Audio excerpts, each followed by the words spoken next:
কে বলেছে শুধু সকালবেলায় ব্যস্ততা জীবন? সারাটা দিনই গৃহিণীদের ব্যস্ততা।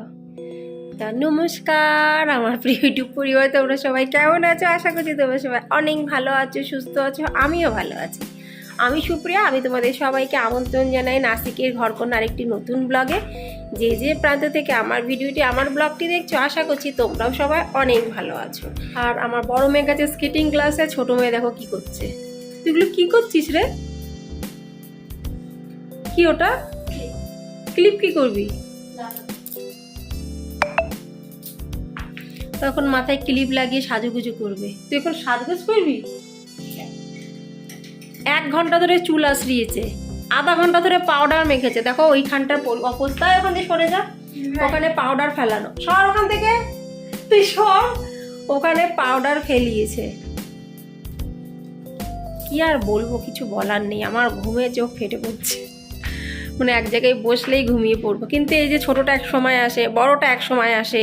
এর তো খাবার দিলে মানে 2026-এ যদি খাবার দিই 2027-এ খাবার খাওয়া শেষ হবে। এত এত স্লো মোশনে খায়। ওই কোট তোর স্কুলের কোট না রে বাবা, যেটা অ্যামাজন থেকে আসলো। এই যে এইখানে এনে দেখা, এটা দেখা। দাঁড়াও তোমাদের দেখাচ্ছি। অ্যামাজন থেকে আরেকটা জিনিস নেওয়া হয়েছে, গিফট হিসেবে দেওয়া হবে। এখন সন্ধ্যে 6টা বাজতে গেছে, মানে সন্ধ্যে 6টা ছুঁই।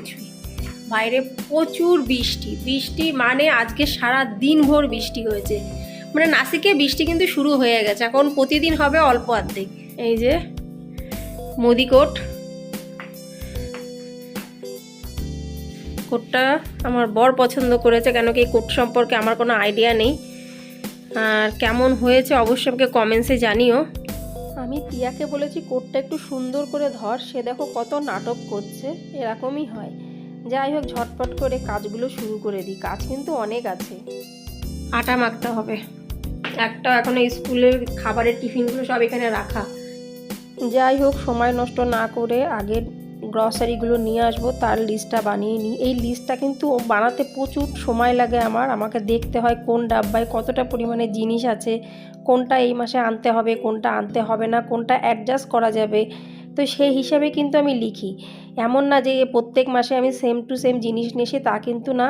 আমার প্রত্যেক মাসেরই ভিডিও, গ্রসারি ভিডিও দেখলে তোমরা জানতেই পেরে যাবে। এমনও হয় যে এক মাসে খুব সামান্য জিনিস লাগে, আর এমনও হয় এক মাসে অনেক জিনিস লেগে যায়।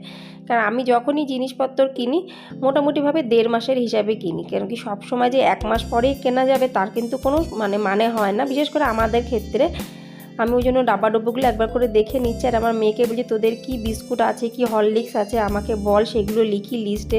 বলছে মাম্মা ওই চিন্তা তোমার করতে হবে না, আমরা ঠিক আমাদেরটা আলাদা করে নিয়ে নেব, তোমার যেগুলো লাগবে তুমি নাও। কথাটা ঠিক, কারণ ওখানে গেলে তো একদম খোলা ছুট পেয়ে যায়, যেটা ইচ্ছা সেটা তুলে নেয় বাস্কেটে। কিন্তু আসল মজাটা আসে যখন বিলিং কাউন্টার হয়। কর্তামশাই কিন্তু প্রথম দিকে কিচ্ছু বলে না মেয়েদের, বিলিং কাউন্টারে গিয়ে এক এক করে যারা বিলিং করে তাদের কাছে জমা দিয়ে দেয়, বলে না এটা লাগবে না, ওটা লাগবে না। তখন কিন্তু আমার মেয়েদের মুখ একদম ছোট্ট একটুখানি হয়ে যায়, মানে দেখার মতন পরিস্থিতি। তা যেগুলো লাগবে সেগুলো আমি ঝটপট করে লিখে নিচ্ছি।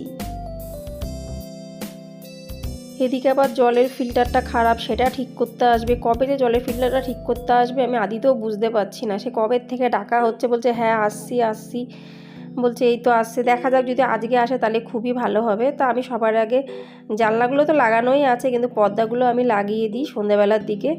কাচের তো বুঝতেই পারছো ভালো লাগে না, দিনের বেলায় আমি পুরো পর্দাগুলো সরিয়ে দিই। আর বেশ একটু সন্ধ্যা হওয়ার আগেই কিন্তু পর্দাগুলো প্রত্যেকটা ঘরের পর্দায় কিন্তু আমি লাগিয়ে দিই। আর এটা আমার একটা হ্যাবিট বলতে পারো।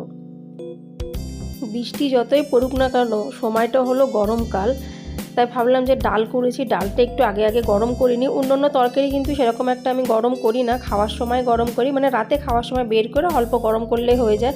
কিন্তু যেদিনকে আমি ডাল বানাই সেদিনকে আমি ভালো টকবক করিয়ে বিকেলবেলা থাকতে না থাকতে ডালটা আমি গরম করে নিই। যেহেতু দুপুরবেলা বেশ মোটা করে মুগের ডাল বানিয়েছিলাম, আর মুগের ডাল কিন্তু অন্য ডালের থেকে চটজলদি খারাপ হয়ে যাওয়ার সম্ভাবনাটা থাকে। একদিকে ডাল গরম বসিয়ে দিয়েছি, অন্যদিকে চায়ের জল বসিয়ে দিয়েছি। তারপর ভাবলাম যে না, এই বাসনগুলোও ধুয়ে নিই। এইগুলো সমস্ত সব দুপুরবেলাকার বাসন, মানে দুপুরবেলা খাওয়ার যে এঁটো থালা, মেয়েদের স্কুলের টিফিন বক্স যেগুলো, সেইগুলো সব বাসন।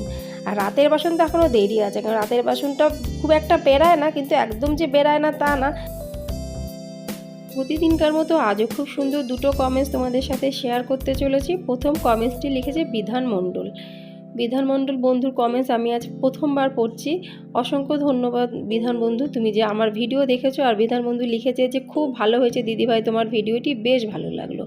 অসংখ্য ধন্যবাদ বন্ধু, তুমি যে এত সময় দিয়ে আমার ভিডিওটা দেখে এত সুন্দর একটা কমেন্টস করেছো, তার জন্য তোমাকে অনেক ধন্যবাদ, অনেক অনেক ভালোবাসা। তারপরে এবার চলো পড়া যাক দ্বিতীয় কমেন্টসটি। দ্বিতীয় কমেন্টসটি করেছে দুরন্ত পাখি। দুরন্ত পাখি লিখেছে, সুপ্রিয়া দিদিভাই তুমি খুব সুন্দর ভিডিও বানাও, খুব ভালো লাগলো। অসংখ্য ধন্যবাদ দুরন্ত পাখি, তোমার যে আমার ভিডিও ভালো লেগেছে সেটা শুনেও আমার খুব ভালো লাগলো। যে যে বন্ধুরা আমার ভিডিও দেখে কমেন্টস করে তাদেরকে অনেক ধন্যবাদ, অনেক ভালোবাসা। আর যারা শুধু ভিডিও দেখো তাদেরকেও অনেক অনেক ধন্যবাদ, অনেক অনেক ভালোবাসা। এইভাবে আমার পাশে থেকেও, এইভাবে আমাকে ভালোবাসা দিয়ে যেও, আর সুন্দর সুন্দর কমেন্টস পড়ো, মানে সুন্দর সুন্দর কমেন্টস লিখো। তো যাই হোক, সন্ধ্যাবাতি দেওয়া আমার মোটামুটি কমপ্লিট হয়ে গেল। সন্ধ্যাবাতি দিতে কিন্তু বেশ খানিকটা সময় লাগে, এমন না যে সন্ধ্যাবাতি হঠাৎ করে দেওয়া হয়ে যায়। আমার কিন্তু পুজো দিতেও একটু সময় লাগে, সন্ধ্যাবাতি দিতেও সময় লাগে। আর বাইরে প্রচণ্ড হাওয়া হচ্ছে, আর তার সাথে সাথে কিন্তু ঝড় না, বৃষ্টিও হচ্ছে। তো যাই হোক, এখন আমি আস্তে আস্তে করে এক একটা করে আমার কাজ পর্ব করা শুরু করে দিয়েছি। বেকার বেকার বসে থাকার কোনো মানে হয় না। অনেকে ভাবে যে সন্ধেবেলায় মনে হয় কোনো গৃহিণীদের কোনো কাজ নেই, কিন্তু এই ধারণাটা একদমই ভুল। আমার ক্ষেত্রে তো ভুল। আমার সকালবেলার দিকে একটু কাজের গতিটা খুব পরিমাণে থাকে, একটা সময়ের মধ্যে আমাকে কাজ কমপ্লিট করতে হয়। কিন্তু বিকেলবেলার পরের থেকে কাজ করি ঠিকই, কিন্তু কাজের সেই গতিটা একটু কম থাকে। তার সাথে সাথে আর একটা কথাও আছে, আমি আমার ক্ষেত্রেই বলছি। আমি যদি ভেবে থাকি যে আজকে 10টা কাজের মধ্যে আমি 2টো কাজ করব, 8টা কাজ করব না, তাহলে কিন্তু সেটা হয়। কিন্তু এই যে 8টা কাজ পড়ে থাকবে, সেটা কিন্তু বেশি দিনের জন্য না। আজকে করছি না মানে এই না যে একদমই করতে হবে না, সেটা কিন্তু কালকে তুলতে হবে, মানে কালকে কিন্তু করতেই হবে। এরমই হয় এক গৃহিণীর জীবন। হ্যাঁ, একটু অ্যাডজাস্ট করা যায়, আজকের কাল কাজকে, মানে আজকের কাজটা কালকে। দেখো, সাথে সাথে তোমাদের সাথে কথা বলতে বলতে আমার আটা মাখাও হয়ে গেল। এটা রাতের জন্য একেবারে মেখে ফ্রিজে রেখে দিচ্ছি, বাইরে রাখবো না। বাইরে রাখলে এখন তো গরমকাল কেমন একটা হয়ে যায়, অনেকেই আটা মেখে ফ্রিজে রাখে না। কিন্তু যেহেতু আমি আমার সুবিধার সাথেই কিন্তু এই কাজটা করছি। অনেকে আছে যে সাথে সাথে আটা মেখে রুটি করে না, কিন্তু আমার পক্ষে সেটা সবসময় সম্ভব হয়ে ওঠে না। আর যেহেতু একটু বাইরে যাওয়ার প্ল্যান আছে, দেখা যাক যদি কর্তা বসার সময়ের মধ্যে আসে তাহলে বাইরে যেতে পারবো, তাহলে আমার এসার অসুবিধা হবে না। বাইরের থেকে ঝটপট করে ফ্রিজ থেকে আটাটা বের করে কিন্তু আমি রুটিটা করে নিতে পারবো। ঘরে থাকাকালীনও কাজ, ঘরের থেকে বাইরে বেরাবো তার আগে কত চিন্তা থাকে মাথায়, এটা করতে হবে, সেটা করতে হবে, ওটা করতে হবে, যাতে বাইরের থেকে ঘরে এসে কোনো অসুবিধা না হয়। মানে বলতে পারো সকালে ঘুম থেকে ওঠার পরের থেকে রাতে শোয়ার আগে পর্যন্ত কিন্তু কন্টিনিউ একের পর এক কিন্তু কাজ করেই যেতে হয়। আমার বড় মেয়ে চলে এসেছে স্কেটিং ক্লাসে থেকে, তা আমাকে বলছে মাম্মা প্রচণ্ড খিদে পেয়েছে, কিন্তু ঘরে সেরকম ভারী খাবার বলতে কিছুই নেই। এই মাসে তো এখনও গ্রসারি আনা হয়নি।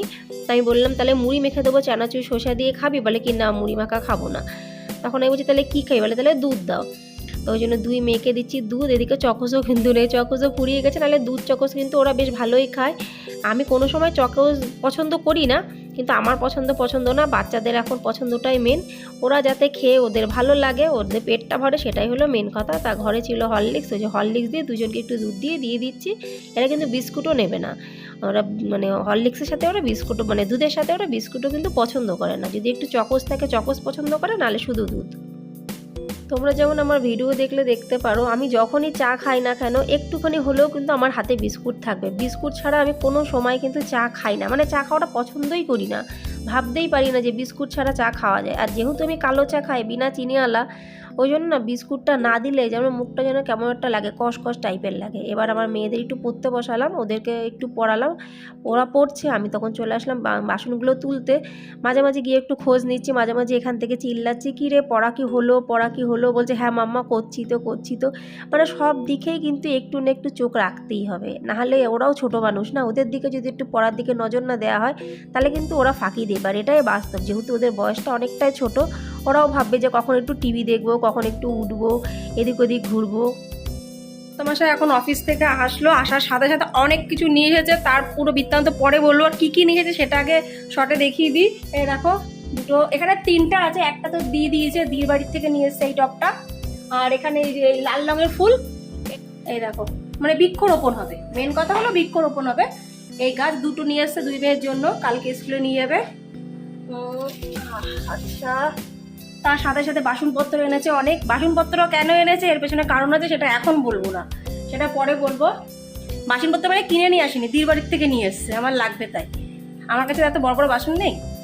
এ দেখো, আর চাল নিয়ে এসছে, এত দিন পরে সিদ্ধ চাল পেয়েছে, ওই জন্য বেশি করে নিয়ে আসতে বলেছি। সাথে এনেছে, এই ব্যাগের মধ্যে আছে পেয়ারা নিয়ে এসেছে,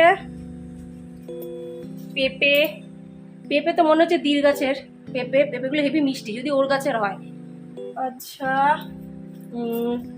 ন্যাংরা আম এনেছে, ন্যাংরা আম,